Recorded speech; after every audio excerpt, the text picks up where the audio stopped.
Hi, welcome to రాజీ హోమ్స్టైల్. నేను మీ రాజేశ్వరి అండి. ఈరోజు రాజీ హోమ్స్టైల్లో మామిడికాయ తురుము పులిహోర. వేసవిలో మామిడికాయలు మామూలుగా ఎక్కువగా వస్తుంటాయి కదండి. మామిడికాయలతో పులిహోర చేస్తాం, పప్పు చేస్తాం, ఊరగాయ పెట్టుకుంటూ ఉంటాము.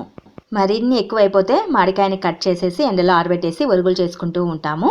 నేను మామిడికాయతో చాలా రెసిపీస్ చేశానండి. పప్పు చేశాను, పులిహోర చేశాను, ఊరగాయ పెట్టాను, పచ్చడి చేశాను, ఆఖరికి రసం కూడా చేశాను. ఆ వీడియో లింకులు అన్నింటి డిస్క్రిప్షన్లో ఇస్తాను. మీకు ఒకవేళ ఇంట్రెస్ట్ ఉంటే చూస్ చేసుకోవచ్చు. ఈరోజు అయితే మామిడికాయతో పులిహోర చేస్తున్నానండి. ఏ విధంగా చేసుకోవాలో సింపుల్ ప్రాసెస్లో ఈరోజు ఈ వీడియోలో నేను చూపిస్తాను. లేట్ చేయకుండా వీడియో చూసేద్దాం. మరి మామిడికాయ పులిహోర అండి, చాలా బాగుంటుంది. వేసవి కాలంలో మనకు మామిడికాయలు అరుదుగా లభిస్తూ ఉంటాయి. ఏదో ఒక రూపంలో మామిడికాయను మనం యూజ్ చేసుకుంటూ ఉంటాము. పులిహోర కోసం నేను ఇక్కడ గుండు మామిడికాయ తీసుకున్నానండి. గుండు మామిడికాయలు అయితే కాస్త పులుపు ఉంటాయి. పులిహోర పులుపు ఉంటేనే బాగుంటుంది. సో గుండు మామిడికాయ తీసుకున్నాను. గుండు మామిడికాయకి పైన తోలంతా జిగిరేయకుండా లైట్గా పొక్కులు మాత్రం తీస్తున్నానండి. అక్కడక్కడ పొక్కు తీస్తున్నాను. మరీ అంతా జిగిరేసామంటే పులుపు అనేది ఎక్కువగా ఉంటుంది. కాస్త వగరుగా ఉంటే కూడా పులిహోర బాగుంటుంది. సో నేను తోలు ఎక్కువగా తీయలేదు, పొక్కులు అలా అలా లైట్గా జిగిరేసేసి ఇక్కడ తురుము పట్టేస్తున్నానండి. మామిడికాయనంతా ఈ విధంగా తురుము పట్టుకోవాలి. చూడండి, ఇక్కడ వీడియోలో చూపిస్తున్న విధంగా మామిడికాయనంతా తురుము పట్టేసుకోవాలి. ముట్టెని పక్కకు పడేసేసేయాలి, ముట్టెతో జిగురుకోకూడదు. ఒక చిన్న మిక్సీ జార్ తీసుకొని అందులో 10 వరకు వెల్లుల్లి రెబ్బల్ని వేసుకోవాలి. అలాగే ఒక 10 వరకు పచ్చిమిర్చిని వేసుకోవాలండి. మామిడికాయ పులుపుకు తగిన విధంగా పచ్చిమిర్చిని వేసుకోవాలి. పులుపు మరీ ఎక్కువగా ఉంటే పచ్చిమిర్చిని ఇంకా 2 ఎక్కువగా వేసుకోండి. ఇందులోనే కాస్తంత అల్లం వీడియోలో చూపిస్తున్న విధంగా చిన్న చిన్న ముక్కలుగా కట్ చేసి వేసుకోవాలి. మరీ ఎక్కువగా వేయొద్దండి, కొద్దిగా అయితే సరిపోతుంది. అల్లం వేసిన తర్వాత కొద్దిగా సాల్ట్ని యాడ్ చేసుకోండి.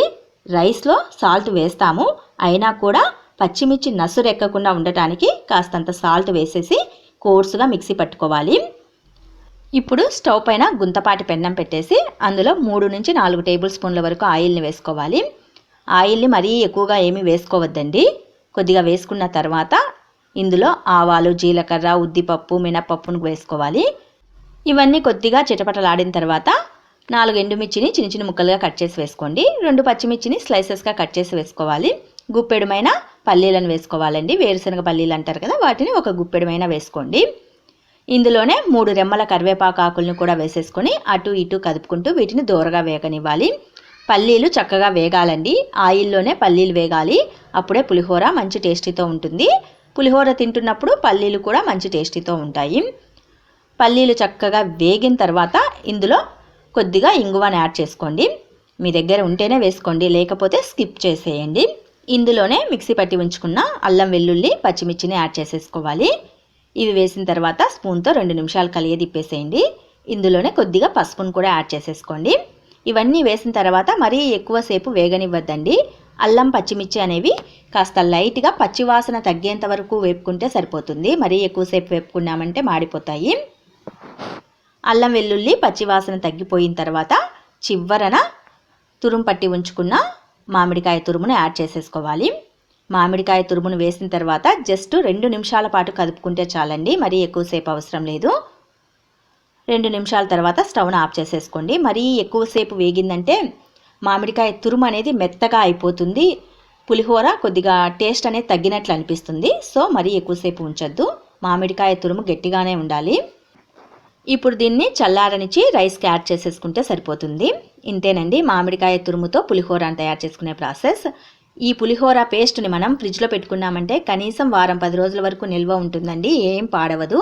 మనం ఆయిల్ ఎక్కువగా యాడ్ చేసుకోకుండా ఇలా గట్టిగా చేసుకున్నామంటే కనీసం వారం 10 రోజులు నిల్వ ఉంటుంది. ఆయిల్ ఎక్కువగా నేను వేయలేదండి, లైట్గా వేసేసాను.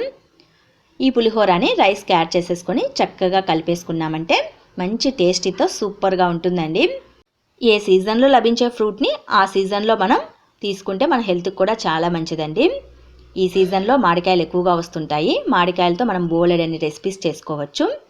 మరి మీకు నేను చేసిన ఈ మామిడికాయ తురుము పులిహోర రెసిపీ ప్రిపరేషన్ వీడియో నచ్చినట్లయితే మరికొన్ని ఇలాంటి రెసిపీస్ కోసం వెంటనే మా ఛానల్ని అయితే సబ్స్క్రైబ్ చేసుకోండి. Please support my channel. Thanks for everyone.